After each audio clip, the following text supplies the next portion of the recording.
What's up, YouTube? This is Too Raw for TV. I just want to say something right quick. This applies mostly to people who are on my Patreon. Um, Sometimes I may forget to do a video request if it's personally messaged to me, and it's not purposeful. It's just that I usually look at my video requests from the Cash App donations or the Patreon, or excuse me, or the PayPal. So sometimes I might forget to check my messages on Patreon. So if that happens, just message me again a couple of days later, like whatever. And be like, hey, Too Raw, I think you might have forgotten my video request. And I'll be like, yeah, I did. I'm sorry. You know what I'm saying? Because I'm getting a bigger channel now. So I get more requests. Plus, I'm also try to do videos on trending topics. Sometimes I get a little bit, I can forget. But anyway, this is a good one right here, right? So he asked me if the Oklahoma City Thunder won a second championship, what would that mean for this particular team? And what would that mean for Shai Gilgeous-Alexander historically if they were to win a second championship this upcoming season? Okay. Now, of course, the Oklahoma City Thunder this year went 68-14. They're one of the great regular season teams in history. But I said repeatedly, if they did not win a championship, then it was all for naught. Same thing with the 2016 Warriors. They had the most wins in NBA history, but they didn't win a title. So technically, you can't really consider them one of the all-time great, teams. I mean, you can if you talk regular season, but greatest, no, because they didn't win a championship. So look, this championship, I think, obviously legitimizes this Thunder team because they did some things that are against the norm when it comes to NBA basketball. Usually, young teams don't fare very well in the playoff, just because they lack. Young teams lack young players too, and by extension, young teams.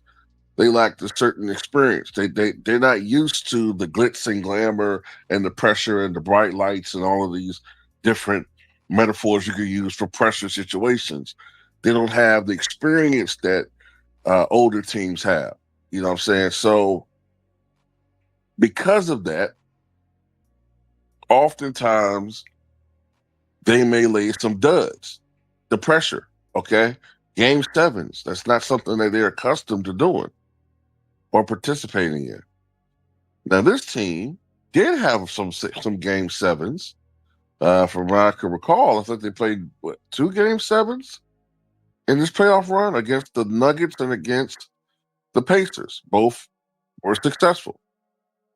But they did show their uh, inexperience at times. They did show their inexperience at times during these playoffs. So I fully expect them, now that they have a championship, because I don't think this team's going to let up. I don't think they're going to just let up and all of a sudden.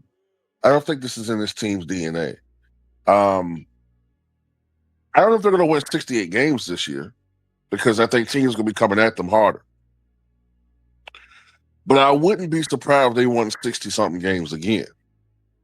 And the Western Conference is, to me, a little bit more competitive. So, like I said, they may not win 68 games, but I think they'll win 60-something again. And if they're able to be the top of the heap again, and they're able to win a second consecutive championship, then that means so much because we haven't had a back-to-back champion since those Kevin Durant Warriors teams in the late 2000 teens.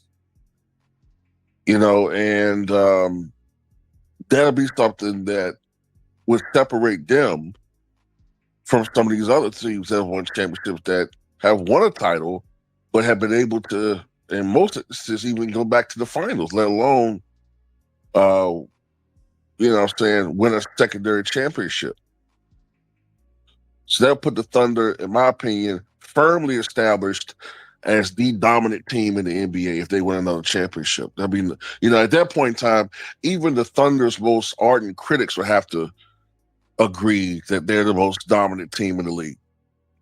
Now, if Shai wins a second championship, um, there's some questions I have.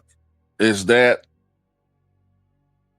first of all, I'm going to assume that it'll be a second finals MVP along with a second championship. Is that a secondary league MVP?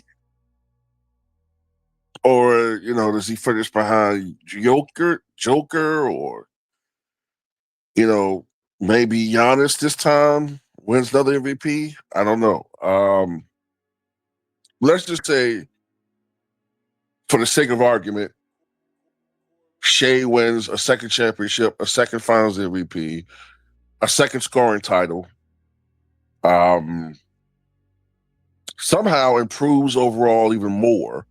Maybe his scoring drops a tad, but his efficiency is even greater, like shooting 54% from the floor, 42% from three, I don't know, 92% from the line, just crazy efficiency. Leads the league in steals again, has another remarkable season.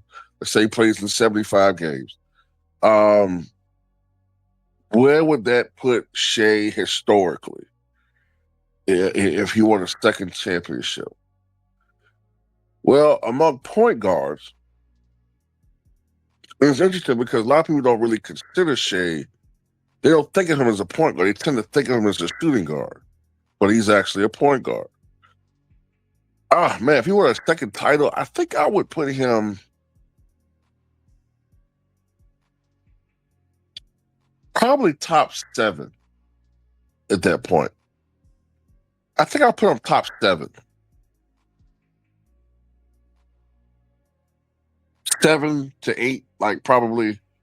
I would have him in the top 10 point guards, but I'm kind of funny about having people leapfrog other players like that.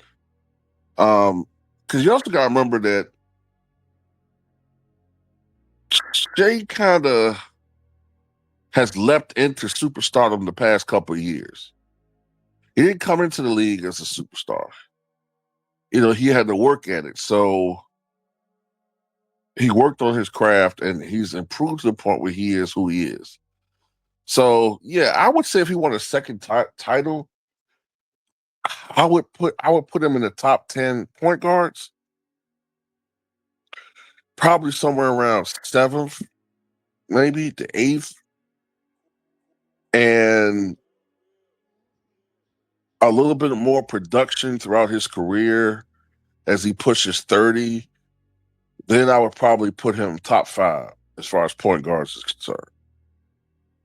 I want to see a little bit more production from him, a little bit more, just a little few more accomplishments in production. But man, if he won a third title, oh, then then he zooms up to top shit. At that point, you're talking minimum top 3 point guard all time, minimum, possibly top 2. Yeah, then you're talking something different. But yeah, man, I think the future is bright for the Oklahoma City Thunder. Obviously, we have to wait and see. And tell me what you guys think.